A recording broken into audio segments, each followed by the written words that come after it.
கரூர்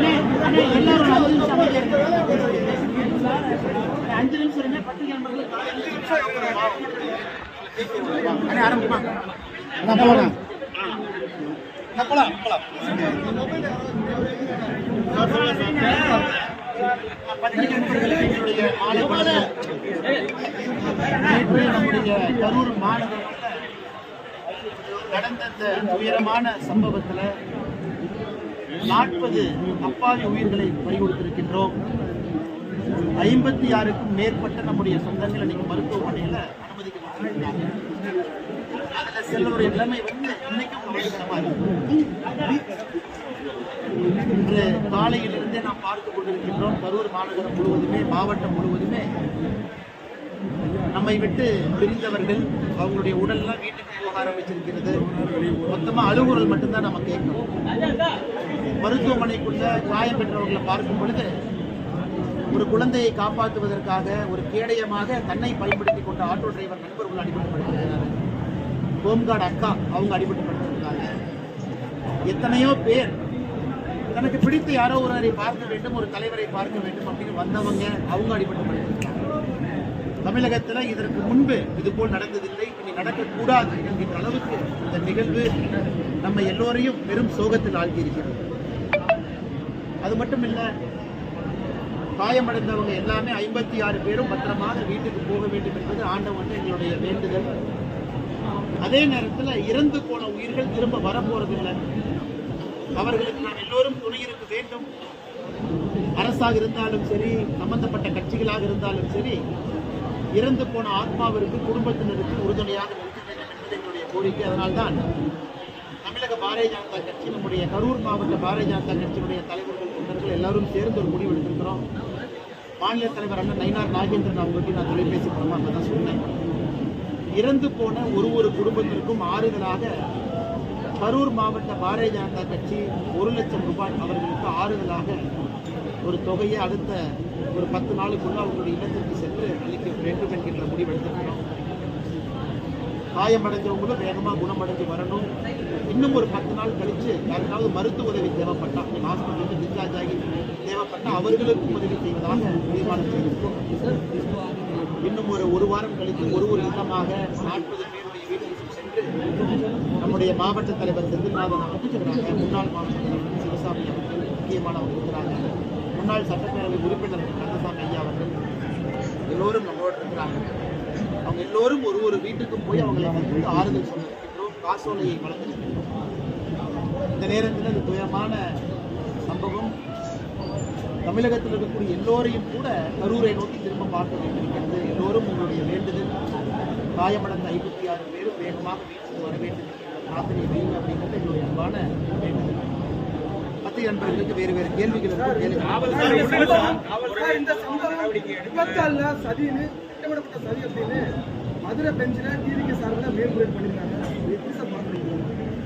நேற்று கரூரில் இந்த சம்பவம் நடந்ததற்கு இன்னைக்கு 24 மணி நேரம் கழிச்சு நம்ம பேசுறோம். 24 மணி நேரம் அனலைஸ் பண்ணதுக்கு அப்புறம் நம்ம பேசுறோம். இதுல பல தவறுகள், பல குளறுபடிகள் நடந்திருக்கு. ஒன்று, இன்னைக்கு எல்லா இடத்துலையுமே பொதுமக்கள் கூடும் பொழுது சரியான இடத்தை கொடுக்குறோமா, சரியான காவல்துறை அதிகாரிகள், காவல்துறையில் இருக்கக்கூடிய கான்ஸ்டபிள் அவங்க டிப்ளாய் பண்ணுறோமா, க்ரௌடு சரியான முறையில் கண்ட்ரோல் பண்ணுறோமான்னு கேட்டீங்கன்னா இல்லை. தமிழகத்தில் நீங்கள் பாருங்கள், கள்ளக்குறிச்சியில் ஆரம்பித்த மரணத்தை பாருங்கள், 64 பேர் தாண்டி போன ஆண்டு அக்டோபர் 6ஆம் தேதி சென்னை இந்தியன் ஏர்ஃபோர்ஸ் ஷோவில் 5 பேர். வரிசையாக இந்த க்ரௌடு கண்ட்ரோல் மேனேஜ்மெண்ட்டே தமிழகத்தில் ஏதோ ஒரு இடத்துல தவறு நடந்துக்கிட்டே இருக்கு. கரூரும் அப்படித்தான். அதனால் எங்களுடைய முதல் குற்றச்சாட்டு மாநில அரசின் மீது தான் வைக்கின்றோம். காரணம், அவர்களுடைய கடமை சரியான இடத்தை கொடுப்பது அவங்களுடைய கடமை. சரியான முறையா பர்மிஷனே கொடுக்காதீங்க, இல்லைன்னு சொல்லுங்க. அப்படி கொடுக்க வேண்டிய அவசியம் இல்லை. இன்னைக்கு வேலுசாமி பொறுத்தவரை கரூரில் இருக்கக்கூடிய நம்ம எல்லோருக்குமே தெரியும், ஒரு சின்ன ஒரு சந்தை, அங்க வந்து கூட்டத்தை நடத்துவதற்கு வாய்ப்பே கிடையாது. எனக்கு கொடுத்தாங்கன்னு தெரியல. தமிழக வெற்றி கழகம் அவங்க கொடுத்த பர்மிஷன் லெட்டர் காலையில் நான் பார்த்தேன். காவல்துறை அதிகாரி ஒருத்தவங்க அதை அனுப்பிச்சிருக்காங்க. அவங்க கேட்டது இந்த லைட் ஹவுஸ் ரவுண்டானா, உழவர் சந்தை பக்கம் கேட்டிருக்கிறாங்க. அதனால் முதல் தவறு லோக்கல் அட்மினிஸ்ட்ரேஷன், மாவட்டத்தினுடைய ஆட்சியர், காவல்துறை கண்காணிப்பாளர் இடத்தை சரியாக தேர்வு செய்ய. அடுத்து தமிழகத்தினுடைய பொறுப்பு டிஜிபி ஒரு பேட்டி கொடுக்குறாரு. 500 பேர் பந்தோபஸ்தில் இருந்தாங்க. 500 பேர்ல இல்லைங்க, ஸ்ட்ரைக்கிங் ஃபோர்ஸ், கார்டு, வண்டிக்குள்ள உட்கார்ந்துருந்தவங்க இவங்கெல்லாம் சேர்த்துனா 500. கீழே இருந்த போலீஸ்காரங்க எத்தனை பேர்? 100 பேர் கொண்டிருக்காங்க. ஒரு வண்டியில ஸ்ட்ரைக்கிங் ஃபோர்ஸ் 30 பேர் உட்கார்ந்துருப்பாங்க. அந்த கணக்கு எழுதி 500ன்னு சொன்னால ஏற்றுக்க முடியாது. ஒரு கூட்டம் வரும்னு தெரியும். அது 10,000மோ 20,000மோ 50,000மோ நம்பரை விடுங்க. ஒரு கூட்டம் வரும் என்று தெரிந்த பிறகு சரியான காவல்துறையை கீழே டிப்ளாய் பண்ணணும். அதையே செய்யாம இன்னைக்கு 500ன்னு அனுப்புறாங்க. 500ங்கிறது கீழே இல்லைங்கண்ணா. டிராபிக் போலீஸ் இருந்தாங்களா? கீழே லா அண்ட் ஆர்டர் போலீஸ் இருந்தாங்களா? இல்ல, அவங்களாம் ஸ்ட்ரைக்கிங் ஃபோர்ஸ். அதுலயே 300 பேர் போயிருப்பாங்க. அதனால் இவ்வளவு பெரிய கூட்டம் சேரும் இடத்துல மிக குறைந்த காவல்துறையை டிப்ளாய் பண்ணிட்டு என்ன கண்ட்ரோல் பண்ணியிருக்கிறாங்க. மூன்றாவது, இது பேரு இழுபறி. கிட்டத்தட்ட 4-5 நாள் இழுபறி. இந்த லேண்டுக்கு போய் பார்க்கறாங்க, அங்க போய் பார்க்கறாங்க. இன்னைக்கு ஒரு பொது இடத்துல காவல்துறை அனுமதி கொடுப்பதற்கு முன்பு 100 டைம் யோசிக்கணும். ஏன்னா உயர்நீதிமன்றம், உச்ச நீதிமன்றம் அவ்வளவு சொல்றாங்க. பொது சொத்துக்கு சேதம் விளைவிக்க கூடாது, பொதுமக்களுக்கு இடையூறு இருக்கக்கூடாது, டிராபிக் பிளாக் ஆகக்கூடாது, எமர்ஜென்சி ஆம்புலன்ஸ் எல்லாம் போனா வழி இருக்கணும். வேலுச்சம்பரத்தில் எந்த வழி இருக்குதுன்னா, ஒருவேளை முக்கியமான விவிஐபின்னு நம்ம யாரை சொல்றோமோ அவங்களுக்கே உடம்புல பிரச்சனை வந்தா எந்த ஆம்புலன்ஸ் உள்ள போய் அவங்களை வெளியே கூட்டிட்டு வரும்? ஆம்புலன்ஸே போகாத ஒரு சந்து ஒரு ரோட்ல கொடுத்துருக்காங்க. அதனால் மாவட்டத்தினுடைய ஆட்சித்தலைவர், மாவட்டத்தினுடைய காவல்துறை கண்காணிப்பாளர் இருவரையும் உடனடியாக பணி நீக்கம் செய்யணும். பேசிக் மினிமம் சஸ்பென்ஷன்ல. காரணம், மற்ற அதிகாரிகளுக்கு இது எச்சரிக்கையா போகும். இல்ல செஞ்சோம், ஒரு ஹைகோர்ட் ரிட்டையர்ட் ஜஸ்டிஸை போட்டுட்டோம், கண் துடைப்புக்கு ஏதோ நடத்துறது தேவையே கிடையாது. அரசியல்வாதிகள் 1008 சொல்லுவான் சார். ஆளுங்கட்சிக்காரன் பெர்மிஷன் கொடுக்காதீன்னு 1008 சொல்லுவாங்க. இங்க கொடுங்க, அங்க கொடுங்கம்மா. அது கேட்கறக்கு ஐபிஎஸ் யூனிஃபார்ம் போட்டு ஒரு பம்மாத்தால பண்ணிட்டு இருக்காருன்னா சும்மா வந்து பார்த்துட்டு அங்க இருப்பாங்க, இங்க இருப்பாங்க. இந்தியாவில 10 பேர் 15 பேர் ஒரு இடத்துல இறக்குறாங்கனாவே உடனடியாக நடவடிக்கை எடுக்கிறாங்க பல அரசு. ஏன்னா மற்ற மாவட்டத்தினுடைய எஸ்பிக்கும், டிசிக்கும், கலெக்டருக்கும் இது ஒரு வார்னிங் ஆகும். அடுத்து எங்களுடைய மாநிலத்தினுடைய தலைவர் பாரதிய ஜனதா கட்சி நயினார் நாகேந்திரன் அவர்கள், முதலமைச்சர் அவர்கள் பதவி விலக வேண்டும். ஏன் தலைவர் அந்த கருத்தை வைக்கிறாங்க? இந்தியன் ஏர்போர்ஸ் ஷோல chief minister, deputy chief minister போய் பார்க்குறாங்க. 5 பேர் இறக்குறாங்க, 71 பேர் ஹாஸ்பிட்டல் அட்மிட். அதனால தமிழகத்துல மக்கள் அதிகமாக சேரக்கூடிய எந்த இடத்தையும் கூட திமுக தன்னுடைய 4 ஆண்டு காலம் ஆட்சி காலத்துல எதையும் சரிவர கவனிக்கிறார். அப்படி இருக்கும் பொழுது முதலமைச்சர் அந்த பதவியில் என்ன பண்றாரு? இஷ்யூ நடந்த பின்பு வருவதற்கு முதலமைச்சரா ரிவ்யூ மீட்டிங் எடுத்து இன்ஸ்ட்ரக்ஷன் கொடுக்குறாங்களா? இல்ல கலெக்டர், எஸ்பி எல்லாம் கீழே இருக்கிறாங்க, ப்ராப்பர் பர்மிஷன் சென்னையிலிருந்து வாங்குறாங்களா? அதனால் மாநில தலைவர் நயினார் அண்ணன் சொன்ன கருத்துல நியாயம் இருப்பதாக நானும் பார்க்கிறேன். சரியான கருத்து. அதை அடுத்து இன்னைக்கு இந்த கூட்டத்தை ரொம்ப ஸ்டடி பண்ணணுங்க. நீங்க வந்து 1 மேன் ஜட்ஜை நாங்கள் போட்டிருக்கோம், ரிட்டையர்ட் ஜட்ஜை போட்டிருக்கோம். உடனடியாக சிபிஐ என்கொயரி வேணும். இன்னைக்கு முதலமைச்சர் அவர்கள் தமிழ்நாட்டுக்குள்ள சிபிஐ வரக்கூடாதுன்னு ப்ராசிக்யூஷன் சாங்ஷனை வித்ட்ரா பண்றாரு. ஆனா இதற்கு முன்பு இன்னொரு இடத்திற்கு சிபிஐ கொடுக்கிறார், அஜித் குமார் கேஸ்.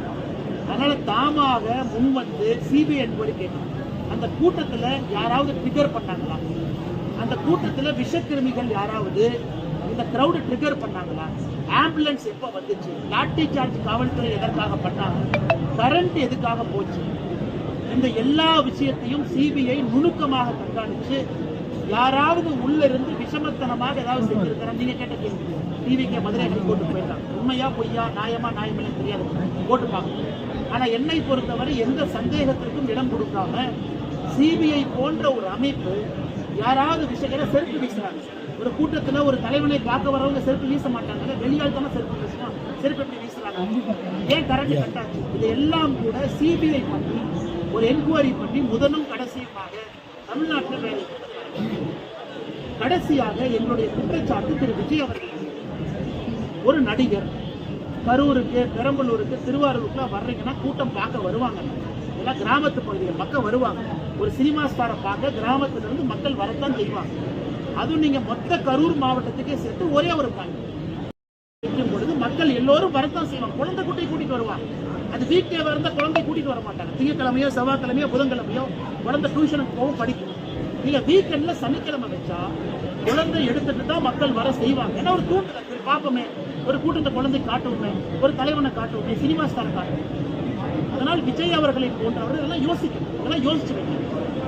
அவர் யாருமே, எந்த ஒரு தலைவரும் என்னுடைய கூட்டத்தில் யாராச்சும் இறக்கணும்னு யாரும் வரமாட்டாங்க. விஜய்க்கும் அது போன்ற மனப்பான்மை கிடையாது. அவரும் மக்களை பார்க்கணும்னு ஆசையோட தான் வந்திருக்கணும், மக்களும் அவரை பார்க்கணும்னு ஆசையோட வந்திருக்கணும். அப்படி இருக்கும்பொழுது ஒரு தலைவனுடைய கடமை, நாம போறனால யாருக்காச்சும் உபத்திரம் ஆகுதா, நம்மகிட்ட அந்த அளவுக்கு லீடர்ஷிப் டீம் இருக்காங்களா? பாரதிய ஜனதா கட்சியோ வேற ஒரு கட்சி எடுத்துக்கிட்டீங்கன்னா ஒரு லீடர்ஷிப் டீம் இருப்பாங்க, செகண்ட் லெவல் லீடர்ஸ் இருக்காங்க.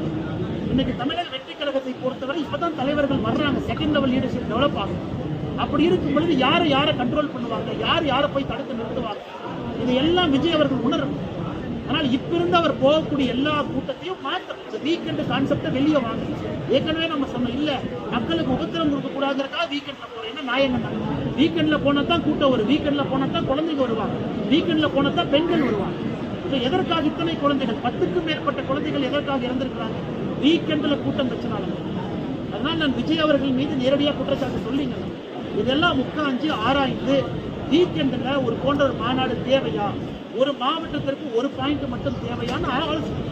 ஏன்னா 2ஆம் கட்ட தலைவர்கள் உருவாகும் வரை இந்த பிரச்சனை ஒரு கட்சிக்கு வரத்தான் செய்யும். அதனால் நிச்சயமாக விஜய் அவர்கள் அதை பரிசீலித்து நடவடிக்கை எடுப்பார்கள் என்ற நம்பிக்கை இருக்கு. அதே நேரத்தில் நம்ம எல்லா ஒரு விஷயத்தை புரிஞ்சுக்கணும், விஜய் மேல குற்றச்சாட்டம், விஜய் தான் அக்யூஸ், யாருன்னா அரசு இங்கே பொறுத்தவரை தரகர வேலை செய்யும். விஜய் அவர்களுக்கு அனுமதி கொடுக்கணும், வர்ற மக்களுக்கும் பாதுகாக்கணும். அந்த வேலையை அரசு செய்யல. விஜய் அவர்களுக்கும் சரியான முறையில் அனுமதி இல்லை, வந்த மக்களுக்கும் சரியான முறையில் பாதுகாப்பு கொடுக்கல. அரசை பொறுத்தவரை 2 இடத்திலும் தோற்றிருக்கிறாங்க.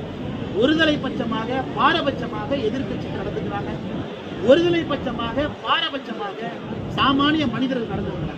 அதனால் அரசு வெற்றி தலைகுனியணும். மாவட்ட ஆட்சியர் மீதும் மாவட்ட காவல்துறை கண்காணிப்பாளர் மீதும் கடும் நடவடிக்கை எடுக்கும். சும்மா நீங்க சப் இன்ஸ்பெக்டர் பொறுத்தவரை இன்னைக்கு அவர் பெரும் வருத்தத்தில் இருப்பார்.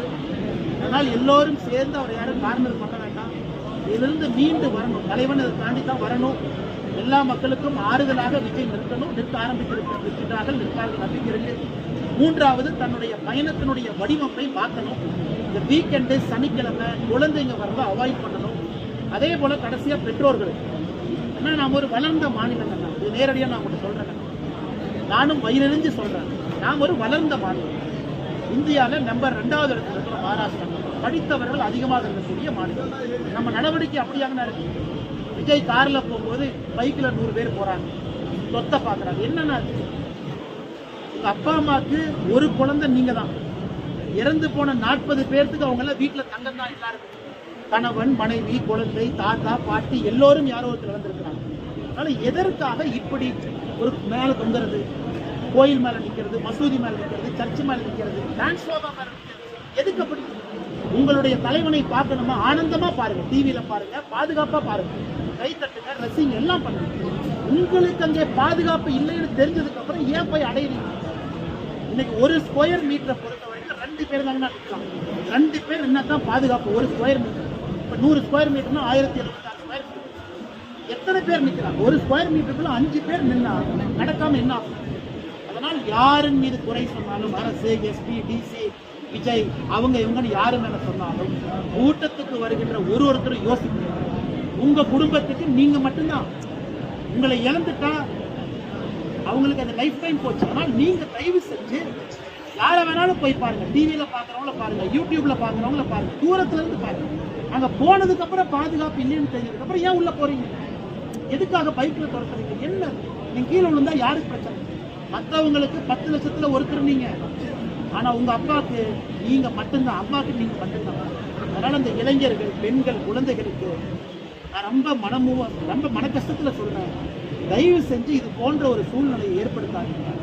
கூட்டமா இருக்கிற இடத்துக்கு போகாதீங்க.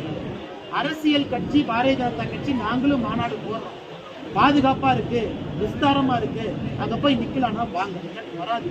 டிவியில பாருங்க, தொலைபேசியில கேளுங்க, நியூஸ் பேப்பரை படிங்க. என்னுடைய அன்பான வேண்டுகோள், இது முதலும் கடைசியுமா தமிழ்நாட்டில் இதுதான் இருக்கணும். இதுக்கு மேல ஒரு அரசியல் மாநாட்டுல ஒருத்தர் இறந்தாங்கன்னா நம்ம எல்லாரும் சேர்ந்து தலை கொடுத்து நிற்கணும். 5 மணி நேரம் 6 மணி நேரம் லேட்டா ஒரு தலைவர் வராரு, 9 மணிக்கு ஒரு இடத்துல சொல்றாங்க நாமக்கலுக்கு, 2:30 மணிக்கு தான் வராரு. அதே சென்னையில 9 மணிக்கு தான் கிளம்புறாரு சொல்லிட்டு 7 மணிக்கு வராரு. நான் அந்த தமிழக வெற்றி கழகத்தினுடைய அனுமதி கடிதத்தை பார்க்கணும். அவங்க போட்டிருக்கிற நேரம் வந்து கரூரை பொறுத்தவரை 3 மணியிலிருந்து இரவு 10 மணி வரை அப்படின்னு அனுமதி கடிதம் கொடுத்திருக்கிறாங்க. அப்படி இருக்கும் பொழுது எல்லோருக்குமே தெரியும் 3 மணிக்கு விஜய் வரப்போறது. 3 மணியிலிருந்து 10 மணினா 8 மணி 9 மணிக்கு தான் வருவாங்க. காவல்துறை எதற்காக லாங் டியூரேஷன் கொடுக்குறீங்க? இன்னைக்கு விஜய் அவங்க லேட்டா வந்தாங்கிறது முக்கியம் கிடையாதுங்க. அனுமதி கடிதத்திலேயே 3லிருந்து 10 வரையில் இருக்கு. அப்படின்னா விஜய் 3 மணிக்கு வரலாம், விஜய் அவர்கள் 10 மணிக்கு வரலாம். நம்ம விஜய் குற்றம் சொல்ல முடியாது. காரணம் அனுமதி கடிதத்தை அந்த நேரம். காவல்துறை எதுக்கு 7 மணி நேரம் கொடுக்குறீங்க? ரோட் ஷோ வர்றாங்க, பாக்குறாங்க, போறாங்க. 2 மணி நேரம் கொடுங்க, ரெஸ்ட்ரிக்ட் பண்ணுங்க. 2 மணி நேரத்துல தலைவர் வரலையா, போக விடாதீங்க. 144 எத்தனை சிஆர்பிசி இருக்கு பயன்படுத்துங்க. அதனால இதை பொறுத்தவரை விஜய் தாமதமாக வந்தார் அப்படிங்கிற கருத்தை நான் ஏற்றுக்க மாட்டேன்னா காரணம் அனுமதி கொடுத்த கடிதத்துல 3 மணியிலிருந்து 10 மணி வரை காவல்துறை எது கொடுத்தீங்க? இரண்டாவது, இன்னைக்கு முதல்ல விஜய் அவர்கள் 3 மாவட்டத்துக்கு போனவர் 2 மாவட்டமா மாத்திருக்காங்க. மாவட்டம்னா ஜென்ரலா சாயந்தரம் தான் வருவாங்க. அதனால நான் ஏற்கனவே சொன்னது போல பயணத்தினுடைய வடிவமைப்புல கோளாறு. சனிக்கிழமை வேண்டாம் பண்ணாதீங்க. குழந்தைங்க வருவாங்க, வேண்டானாலும் குழந்தைங்க எட்டி பார்ப்பாங்க. ஒரு சின்ன குழந்தை எட்டி பார்க்கறதுக்கு ஒரு விஜயை பார்ப்போம், ஒரு தலைவரை பார்ப்போம், ஒரு ஆக்டரை பார்ப்போம். நீங்க எதுக்கு அனுமதி கொடுக்குறீங்க? பண்ணாதீங்க. பெண்கள் வருவாங்க, வீட்டு வேலையை முடிச்சு சனிக்கிழமை வருவாங்க. ஞாயிற்றுக்கிழமை யாருக்கு வேலை இல்லை, வேலைக்கு யாரும் போக மாட்டாங்க. அதனால் விஜய் அவர்களுடைய யாத்திரையினுடைய வடிவமைப்புல கோளாறு இருக்கிறது. அதை முதல்ல ரெக்டிஃபை பண்ணுங்க. அதுக்காக யாத்திரையை நிறுத்துறோம். ஒரு அரசியல் தலைவர் போய் தான் ஆகும். விஜய் அவர்களோ யாருமோ வேண்டும் என்று மக்கள் சாகணும்னு யாரும் விரும்பல. தவறு நடந்திருக்கிறது, எல்லா பக்கம் நடந்திருக்கு. அதை திருத்திட்டு அடுத்த கட்ட பயணத்தை யாத்திரையை இன்னும் சேஃபா பண்ணணும் அப்படிங்கிறத எங்க வேண்டும். தூத்துக்குடி துப்பாக்கி சூடுல அந்த நியமிச்ச ஒரு நபர் ஆணையம் அறிக்கைப்படி இதுவரைக்கும் கூட நடவடிக்கை எடுக்கல. ஆனா இந்த ஒரு நபர் ஆணையம் எப்படி? எனக்கு இந்த ஒரு நபர் ஆணையத்துல நம்பிக்கை இல்லைங்க, நம்பிக்கை இல்லை. ஏன்னா ஒரு நபர் ஆணையத்தினுடைய நீதிபதியை செலக்ட் பண்றது யாரு? முதலமைச்சர். அதுலயே ஓர வஞ்சகம் இருக்கு. நீதிபதி அவர்களை பத்தி எனக்கு எந்த குற்றச்சாட்டும் இல்லை, எல்லாம் நல்லவங்க தான். ஒரு முதலமைச்சர் அவர்கள் எனக்கு இந்த நீதிபதி தான் வேணும், இவங்களை வச்சுதான் நான் 1 மேன் என்கொயரி கமிஷன் போட போறேன்னா எனக்கு அங்கேயே பிரச்சனையை நான் பார்க்கிறேன். அதனால் அதுல நியாயம் இருப்பதாக நான் எனக்கு தெரியலங்க. இண்டிபெண்டன்ட் ஆர்கனைசேஷன் சிபிஐ கொடுங்க, இல்ல சீஃப் ஜஸ்டிஸ் எழுதுங்க. ஐயா நீங்களே ஹைகோர்ட்ல ஒரு நீதிபதியை நீங்களே நியமனம் பண்ணுங்க. அந்த நீதிபதி எப்படி முதலமைச்சர் செலக்ட் பண்ணலாம்? ரிட்டையர்ட் ஜட்ஜா இருந்தால் எப்படி செலக்ட் பண்ணலாம்? அதனால அந்த ஒரு நபர் ஆணையத்துல எனக்கு நம்பிக்கை இல்லை. சிபிஐ கொடுங்க. ரூட் காஸ் பார்க்கணும். ரூட் காஸ் கீழே யாரு வந்தா, எப்படி செருப்பு வந்துச்சு, உள்ள அந்த 4-5 பேர் ஒரு சின்ன கலவரம் ஆகுதுன்னா எப்படி அது ஆச்சு, ஏன் ஆச்சு, அதை கண்டுபிடிக்கணும். அதை கண்டுபிடிச்சா தான் அந்த கிரௌடு எப்படி ட்ரிகர் ஆனாங்கன்னு நம்ம பார்க்கணும். Mop psychology. அதனால் முதலமைச்சர் அவர்கள் உடனடியா அஜித்குமார் கேஸ்ல நெஞ்ச நிமித்தி சிபிஐ கொடுத்தீங்க. ஒரு இறப்பு, இன்னைக்கு 40 பேர் இறந்திருக்காங்க. ஏன் நெஞ்ச நிமித்தி ஏன் கொடுக்கல? எல்லா உயிரும் ஒரே உயிர் தானே, ஒரே மதிப்பு தானே. அதனால் உடனடியாக சிபிஐ கொடுங்க. அதுல வரட்டும். ஒரு பக்கம் டிவிக்கு ஹைகோர்ட்டுக்கு போறது, ஒரு பக்கம் கரூர் மாவட்டத்தை சார்ந்த ஒருத்தர் மெட்ராஸ் ஹைகோர்ட்டுக்கு போறது, எதுக்கு இத்தனை? சிபிஐ ரிப்போர்ட் கொடுக்கட்டும். அதுல யார் தப்பு பண்ணான்னு தெரிந்த பிறகு எல்லாத்து மேல நடவடிக்கை எடுங்க. யாரு மீதும் நடவடிக்கை எடுக்க வேண்டாம் சொல்ல அடிப்படை நடவடிக்கை எஸ்பி மேல, கலெக்டர் மேல ஏன் எடுக்கல? 40 பேர் இறந்திருக்கிறாங்க. அத்தாரிட்டி யாரு? ஒரு எஸ்பி கலெக்டருடைய முதன்மை கடமை உயிரை பாதுகாப்பு. அப்புறம் தான் எல்லாமே. ஒரு உயிரை பாதுகாக்க முடியாத எஸ்பி கலெக்டர் 40 பேர் இறந்த ஒரு மாவட்டத்துல தார்மீக அடிப்படையில் அவங்க எஸ்பி கலெக்டரா இருப்பதற்கு தார்மீக உரிமை கிடையாது. முதலமைச்சர் முதல்ல சஸ்பெண்ட் பண்ணி வெளியே வைங்க, அதுக்கப்புறம் என்கொயரி பண்ணி தப்பு பண்ணியா உள்ள கொண்டு வாங்க. எதுவுமே செய்யாம என்ன பமாஸ் வேலை பண்ணிட்டு இருக்காங்க. ஒரு பக்கம் விசாரணை பண்ணும்போது இன்னொரு பக்கம் மாவட்ட ஆட்சியரும் ஏடிஜிபி விளக்கம் கொடுத்துருக்காங்க இந்த சம்பவத்தை பத்தி. இந்த விசாரணை மேலும் வந்து இது வந்து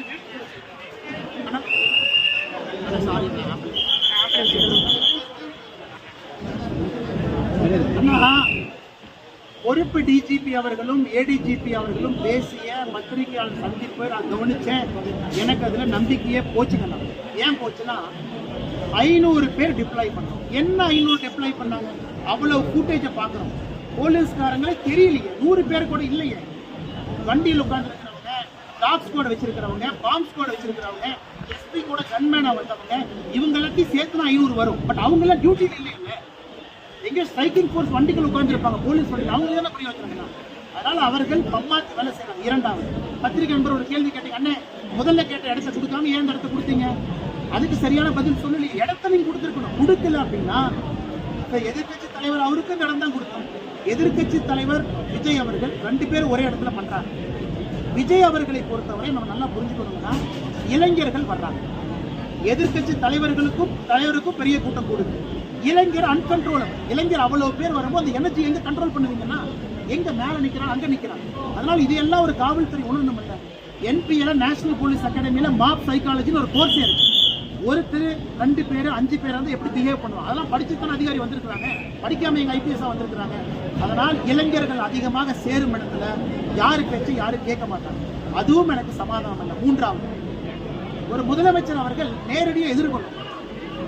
அதாவது ஒரு சிபிஐ என்கொயரி கேட்கறாங்கன்னா கொடுக்கணும். அதை விட்டுட்டு அவரே ஒரு ஜட்ஜை செலக்ட் பண்ணி இவங்க தான் பண்ணுவாங்க, அதுவரை அரசியல் பேச மாட்டேன்னு என்ன அர்த்தம்? ஒரு அரசியல் யாரும் பேசணும்.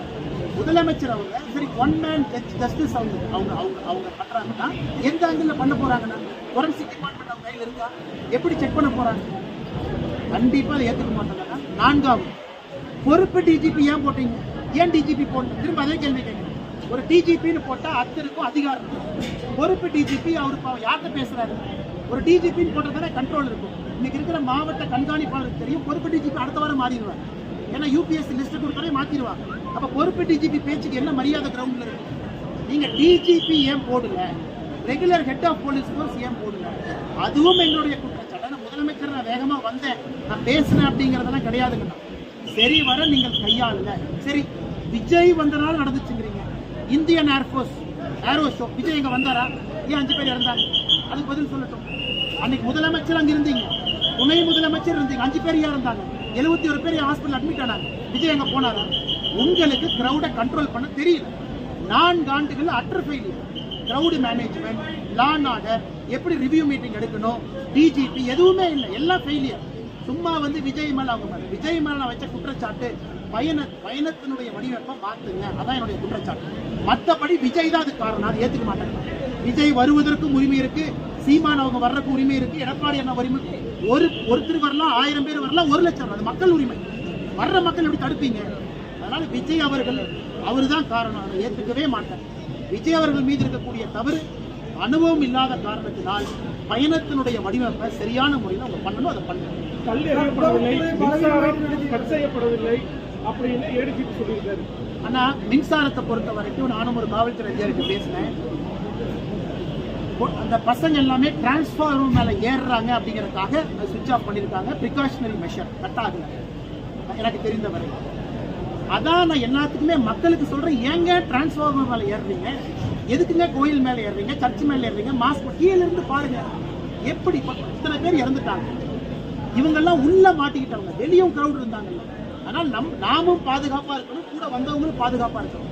அது முதல். 2வது, விஜய் அவர்களை பொறுத்தவரை நான் ஏற்கனவே நிறைய விஷயம் சொல்லிட்டேன். சனிக்கிழமை வீக்கெண்ட் எல்லாமே பேசிட்டேன். ஆனால் ஏடிஜிபி மின்சாரம் கட் செய்யப்படவில்லை என்றால் மின்சாரம் கட் ஆச்சு. ஆனா பிரிகாஷனரி மெஷர்ல டிஎன்இபி கட் பண்றாங்க, ஏன்னா டிரான்ஸ்ஃபார்மர் மேல ஏறாங்க. அடர்ந்த இடம், நெருங்கிய சந்து, எங்கேயுமே ஸ்பேஸ் போறதுக்கு ஆம்புலன்ஸ்க்கு வழி இல்லை, ஆம்புலன்ஸ் எங்க தான் போகும். அதனால இதெல்லாம் உட்கார்ந்து கண்டுபிடிச்சு சரியான முறையில் இதுக்கு சொல்யூஷன் கொடுத்து இந்த 40 உயிர்களுடைய ஆத்மா நம்மளை மன்னிக்கணும்னா தமிழ்நாட்டில் இன்னொரு உயிர் போகக்கூடாது. சார், இதுவரைக்கும் 6 மாவட்டங்களில் வச்சு பிரச்சாரம் பண்ணியிருக்காரு. கரூர் மாவட்டத்தில் நான் பெரம்பலூரே டேஞ்சருங்கன்னா, பெரம்பலூரே it was very close to danger. ஆனால் பெரம்பலூர் நல்ல வேலை எனக்கு அசம்பாவிதம் நடக்கல. நானும் டிவியை பார்த்தேன், அந்த வீடியோவை பார்த்தேன். ஓரளவுக்கு முன்னாள் காவல்துறை அதிகாரிங்கிற முறையில் பார்க்க முடியும். Perambalur was danger. அன்னைக்கு ஏதோ கடவுளுடைய இதில் தப்பிச்சாச்சு. அடுத்தது நாகப்பட்டினம் விடுங்க, வேற ஒரு திருவாரூர்ல விடுங்க. நாமக்கலுடைய ரோடு வேற, அதே இடத்துல பாரதிய ஜனதா கட்சியும் நம்ம கூட்டம் போட்டிருக்கோம். அந்த ரோட்டினுடைய தன்மை வேற. கரூர்ல வேலுச்சாமிபுரத்தினுடைய ரோடு அன்ஃபிட். இது போன்ற ஒரு கூட்டத்துக்கு அன்ஃபிட். அது 2000 பேர் 5000 பேத்துக்கான இடம்னாங்க. அது 27,000 பேர் 30,000 பேத்துக்கான இடம் கிடையாது. அதனால் இடம் முதல் பிரச்சனை, பாதுகாப்பு குளறுபடிகள் 2வது பிரச்சனை. விஜய் அவர்களுடைய வடிவமைப்பு தான் பிரச்சனையோ தவிர விஜய் அவர்கள் பிரச்சனை இல்லை. அவருக்கு உரிமை இருக்கு, யாரை வேண்டுமானாலும் நெக்கி விடவும். Complete failure. உளவுத்துறை என்ன சாதிச்சாங்க? என்ன சாதிச்சாங்க நீங்க சொல்லுங்க. கள்ளக்குறிச்சியில டிஎன்கே காரன் போய் விற்கிறாங்க. என்ன பிடிச்சாங்க? பிடிக்கல. அந்த யாருன்னு பேரு நாங்க போட்டோம் பண்ணல. இந்தியன் ஏர்போர்ட்ல எத்தனை பேர் வர்றாங்கன்னு தெரியாதா? சரி, உளவுத்துறை அவங்க சொல்றாங்க 3 மணிலிருந்து மக்கள் சேர்றாங்க. சரி, 3 மணிக்கு உளவுத்துறை தூங்கிச்சா, 5 மணிக்கு தூங்கிச்சா, 7 மணிக்கு தூங்கிச்சா, 2000 பேர் வந்துட்டாங்க, 10,000 பேர் வந்துட்டாங்க. இன்னும் கொஞ்சம் போலீஸ் போர்ஸ் அனுப்புங்க, ஐஜி ஸ்பாட்டுக்கு போங்க. அப்போ உளவுத்துறை என்னதான் செய்யறீங்க? எல்லாம் முடிஞ்சதுக்கு அப்புறம் பேட்டி கொடுக்கறது மட்டும்தான் உளவுத்துறை டிஜிபி ஏடிஜிபியினுடைய வேலையா? உளவுத்துறை பொறுத்தவரை தமிழகத்துல பொலிட்டிக்கல் இன்டெலிஜென்ஸ் கொடுக்கிற துறையா மாறிடுச்சு. முதலமைச்சருக்கு டெய்லி காலைல 8 மணிக்கு வீட்டுக்கு போய் பொலிட்டிக்கல் இன்டெலிஜென்ஸ் பிரீஃபிங் கொடுக்கணும். அதான் தமிழக உளவுத்துறையினுடைய வேலை. அண்ணாமலை இட்லி சாப்பிட்றா, பொய் சாப்பிட்றா, இதான் அவங்க வேலை. எங்க போனா எங்க வந்தாங்க. இதை விட்டுட்டு ரியல் டைம் ஆக்ஷனபிள் இன்டெலிஜென்ஸ் உளவுத்துறை கொடுக்கல. அது 4 ஆண்டுகள்ல திராவிட முன்னேற்ற கழக ஆட்சியினுடைய சாபக்கேடு இன்டெலிஜென்ஸ் மீடியா. நான் ஆங்கிலத்தில் பேசிட்டு போயிடுவேன்.